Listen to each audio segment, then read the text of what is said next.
Assalamualaikum warahmatullahi wabarakatuh. Ya, jumpa lagi bersama kakak Bima Gusti Ramadan dari channel BGR. Nah, kali ini kakak akan menjelaskan mengenai bab peluang 2. Artinya bab peluang 2 yaitu tentang peluang kejadian majemuk. Mau tahu lanjutannya seperti apa? Tapi sebelumnya seperti biasa kalian jangan lupa harus like, comment, share, and subscribe. Kenapa? Karena subscribe itu gratis. Channel BGR Haji. Oke, next kan ini kan cucu lanjut. Nah, di video sebelumnya kita sudah belajar mengenai peluang tentang permutasi, kaidah pencacahan dan kombinasi, dan alhamdulillah ya hasil uji kompetensinya memuaskan untuk ketiga kelas 12 IPA 5, IPA 2 dan juga IPA 4. Alhamdulillah. Nah, di video kali ini yaitu masih kelanjutannya, tapi di sini membahas tentang kejadian majemuk. Nah, di dalam kejadian majemuk atau peluang kejadian majemuk ada beberapa subbab yang harus kalian pelajari, yaitu yang pertama itu kejadian saling lepas, yang kedua kejadian tidak saling lepas, kemudian kejadian saling bebas, dan kejadian bersyarat. Ayo kita langsung aja kejadian saling lepas. Oke. Nah, pertama itu kejadian saling lepas. Oke, definisinya atau pengertiannya, kalau misalkan kakak punya suatu diagram pens di mana ada himpunan A, nah ada dua kejadian A dan kejadian B, di mana antara kejadian A dan kejadian B ini tidak saling ini tuh tidak ada irisan, maka dikatakan sebagai saling lepas. Jadi antara himpunan A sama himpunan B itu saling lepas. Nah, dengan kata lain, si A irisan B atau A dan B itu akan sama dengan 0, tidak ada yang sama. Jadi anggota yang ada di A itu tidak sama dengan anggota yang di B. Nah, maka dari itu untuk mencari peluang A atau B atau A gabungan B, A, nah ini lambangnya ingat lagi ya di pelajaran SMP. Nah, ini tuh kalau U ini menandakan nama lainnya yaitu atau, berarti peluang A atau B atau gabungan B itu sama dengan peluang kejadian A ditambah peluang kejadian B. Oke ya, oke. Ini kejadian saling lepas. Nah, yang kedua ada yang namanya kejadian tidak saling lepas. Nah, kalau kejadian tidak saling lepas, kakak tuliskan lagi, buatkan diagram pennya seperti ini, terlihat bahwa ada A-nya sendiri, B-nya sendiri, dan juga ada A sama B-nya saling beririsan. Nah, A irisan B. Nah, yang kuning ini berarti menandakan adanya irisan. Nah, ini tuh dikatakan kejadian yang tidak saling lepas atau kebalikannya dari saling lepas. Paham ya? Nah, dengan kata lain, si A irisan B itu pasti tidak akan sama dengan 0. Pasti mempunyai, jadi anggota yang ada di A itu saling beririsan atau ada yang sama dengan anggota yang di B, kejadian B. Nah, maka dari itu peluang A gabungan B bisa dikatakan sebagai peluang kejadian A ditambah peluang kejadian B dicurangi peluang kejadian A irisan B. Kenapa irisan? Karena di sini ada irisannya. Seperti itu, oke ya. Oke, Kak, contoh Kak? Boleh. Contoh yang pertama. Nih. Pada pelemparan dua buah dadu secara bersamaan, misalkan A kejadian munculnya jumlah kedua mata dadu 6 dan B kejadian munculnya jumlah kedua mata dadu 8. Tentukanlah P peluang A gabungan B. Nah, bisa jadi saling lepas, bisa jadi tidak saling lepas, tergantung kita harus mengetahui dulu himpunan dari si A dan himpunan dari si B. Udah, kalau gitu langsung aja ikan cucut, dia lanjut kita JWB, jangan lupa kasih kotak ke. Nah, kalau kita buatkan tabel, nah tabel apa nih? Tabel ruang sampel dari dua buah dadu, dimana yang merah ini adalah dadu pertama, yang biru ini adalah dadu kedua. Oke, kakak tandai dulu ya. Ini mata dadu 1. Nah, ini mata dadu 1, yang ini mata dadu 2. Nah, gitu ya, mata dadu 2. Pokoknya yang merah 1, yang merah mata dadu 1, yang biru mata dadunya 2. Peluang kejadian A nya itu adalah muncul keduanya itu mata dadu 6. 6 jumlah 6, berarti ini 5 tambah 1 4 tambah 2 3 tambah 1 2,4, maka kita tuliskan seperti ini. Jadi himpunan A itu 1,5, 1 tambah 5 6, 2 tambah 4 6, 3 tambah 3 6, 4 tambah 2 6, 5 tambah 1. Nah, sehingga banyaknya dari anggota si A itu ada 5. Ada 5. Nah, kemudian setelah kita tahu anggota dari si A, maka kita wajib tahu juga anggota dari si B. Si B bukan ya, bahwa si B itu adalah jumlah kedua mata dadu adalah 8. Berarti 62 8 53 844 835 826 8. Jadi NB nya juga ternyata sama 5. Kemudian kita tengok dulu apakah ada nggak antara si A dan B irisannya. Kalau kita lihat-lihat, oh ternyata nggak ada. Nah, kalau nggak ada, dengan kata lain, nah kita gunakan bahwa si permasalahan nomor 1 ini adalah kejadian yang saling lepas. Nah, maka untuk mencari peluang A gabungan B itu sama dengan peluang A ditambah peluang B. Peluang A, yang namanya peluang itu adalah perbandingan titik sampel dengan ruang sampel. Titik sampelnya ada ini 5, yang B nya juga 5. Nah, ruang sampelnya gimana? Ini aja dihitung. Nah, ini tuh adalah ruang sampelnya. Jadi gabungan titik sampel itu adalah ruang sampel. Di sini sekitar ada ruang sampelnya itu 36. Nah, pokoknya 2 dadu pasti 36. Kenapa? Karena 6 pangkat 2 adalah 36. 6 itu adalah kemungkinan yang muncul, 2 itu banyaknya mata dadu ada 2. Maka 6 pangkat 2 itu 36. Nah, sehingga peluang si kejadian A itu adalah 5/36. Oke. Ya, ditambah kemudian sama si peluang kejadian B itu 5/36. Maka ini akan sama dengan 10/36. Bisa disederhanakan lagi? Bisa. Kalau bisa disederhanakan silahkan sederhanakan. Berarti ini bagi 2 5.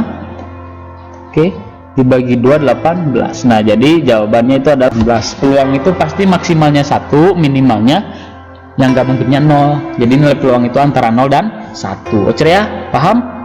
Next. Soal nomor 2. Oke. Pada pelemparan 2 buah dadu seimbang, A adalah kejadian munculnya angka 3 pada dadu pertama dan B adalah kejadian munculnya angka 4 pada dadu kedua. Tentukan peluang A gabungan B. Maka langsung aja kita JWB atau jawab. Jangan lupa kasih kotak. Iya. Seperti biasa kita buat tabel ruang sampelnya. Nah, seperti ini. Ini mata dadu 1. Oke ya, ini dadu kedua. Nah, dari sini kita tentukan dulu anggota dari himpunan si A. Nah, ternyata ini. Kenapa? Karena si A itu adalah kejadian munculnya angka 3. Angka 3 berarti si A itu yang ini ya. Yang satu, mata dadu 1 itu yang ini yang merah.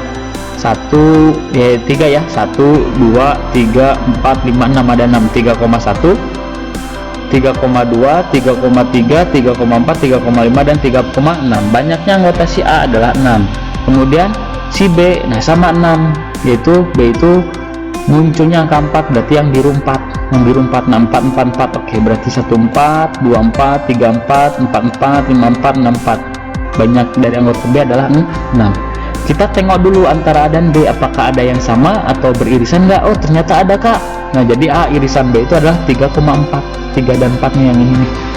Nah, maka banyak dari A irisan B itu adalah 1. Nah, maka dari itu ini tuh merupakan permasalahan tentang apa? Kejadian tidak saling lepas, karena si A irisan B nya itu ada nampak. Nah, maka dari itu kita bisa menuliskan bahwa peluang A gabungan B adalah ini. Maka ini sama dengan berapa ini? Peluang A nya itu adalah 6, berarti 6/36. Nah, ini pasti 6/36 ya. 6/36 ditambah si peluang B sama 6/36 dicurangi berapa? Oke, ini langsung dikurangi 1. Ini 1 berarti 1/36. 1/36. Maka ini sama dengan 6 tambah 6 12 kurangi 1 11. 11/36. Nah, seperti itu. Oke ya? Oke, paham ya? Oke, next soal berikutnya. Oke, nah ini silakan kalian kerjakan di buku catatannya sebagai bahan evaluasi. Apakah kalian sudah memahami tentang kejadian saling lepas atau kejadian tidak saling lepas? Silahkan kalian kerjakan. Ceria? Oh ceria. Lanjut, next. Yang ketiga ada kejadian saling bebas. Nama lainnya adalah stokastik, tapi biasa disebut dengan kejadian saling bebas. Oke, dua kejadian disebut saling bebas atau independen. Nah, independen itu sifat dari binomial ya di matematika peminatan. Jika terjadinya satu kejadian tidak tergantung kepada terjadinya kejadian lain. Misal gini, A dan B adalah dua kejadian.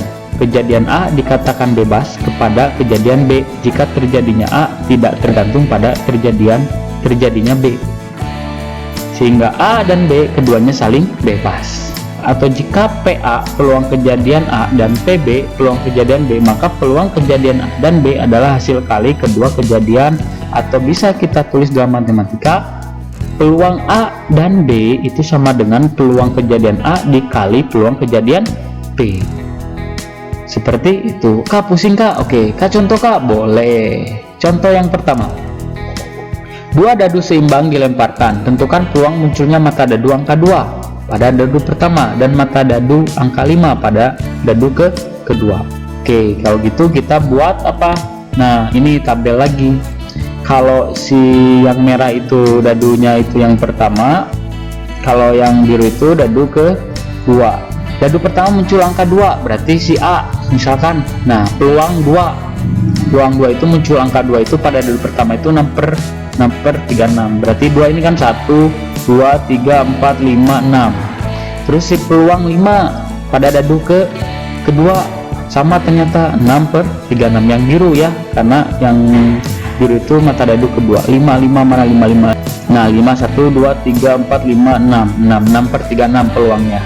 Nah, maka dari itu peluang 2 dan 5 itu sama dengan peluang 2 dikali peluang 5 sama dengan, tinggal kita masukkan 6 per 36 dikali 6 per 36, maka sama dengan, kita coret dulu ya yang bisa dicoret.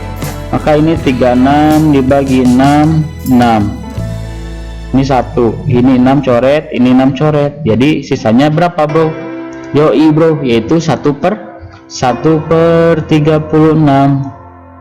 Nah gitu.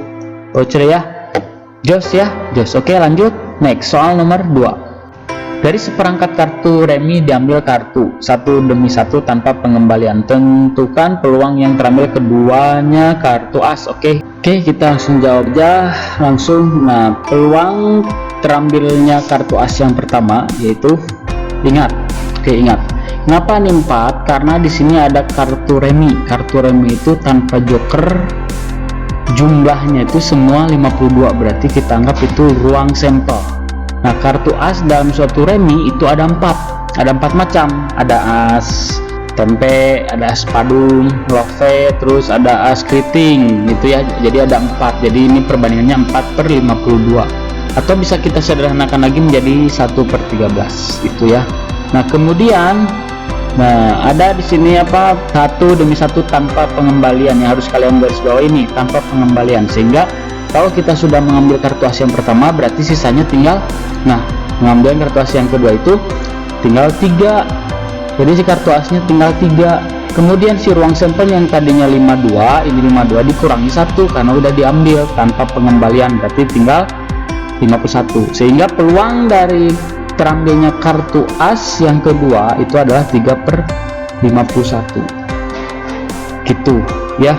Atau bisa kita sederhanakan ini menjadi sama dengan 3 bagi 3 1, kemudian 51 bagi 3 berapa bro? 1, terus 21 7. Nah, 1 per 17 seperti itu. Nah, kemudian nah dari sini tinggal kita operasikan si peluang terambilnya as yang pertama dan peluang terambilnya as yang kedua. Silakan kalian kerjakan di rumah atau di buku catatannya sebagai bahan evaluasi. Lanjut, next. Kemudian setelah kejadian saling bebas, nah di sini ada macam yang terakhir itu dari peluang kejadian majemuk, ada yang namanya kejadian bersyarat. Apa sih kejadian bersyarat? Nah, kejadian bersyarat itu jika dua kejadian terjadi secara berurutan dan kedua kejadian tersebut tidak saling lepas. Tidak saling lepas berarti ada irisan. Kalau saling lepas nggak ada irisan, jadi ada irisan, maka kejadian tersebut disebut kejadian bersyarat. Nah, di sini ada kata kunci tidak saling lepas dan saling secara berurutan. Kemudian kejadian tersebut disebut kejadian bersyarat. Peluang terjadinya kejadian B apabila telah diketahui telah terjadi kejadian A. Oke ya. Jadi setelah kita mencari kejadian B itu setelah kejadian A sudah terjadi. Nah, kejadian seperti inilah yang disebut kejadian bersyarat. Nah, maka bisa kita tuliskan bahwa peluang B setelah A, nah peluang kejadian B setelah kejadian A, oke ya, akan sama dengan peluang A dan B dibagi peluang kejadian A. Paham ya? Atau bisa kita, nah lihat nih, secara penulisan Indonesianya ya, peluang kejadian B setelah kejadian A terjadi. Ya, nah ini namanya peluang bersyarat atau kejadian bersyarat itu ya. Kak, contoh Kak? Boleh. Oke, contoh yang pertama. Dua buah dadu setimbang dilemparkan. Diketahui telah muncul mata dadu pertama bilangan prima. Mata dadu pertama bilangan prima. Tentukanlah peluang bahwa jumlah kedua mata dadu. Nah, jumlah kedua mata dadu yang muncul kurang dari 6 itu apa? Nah, ya udah langsung aja kita jawab.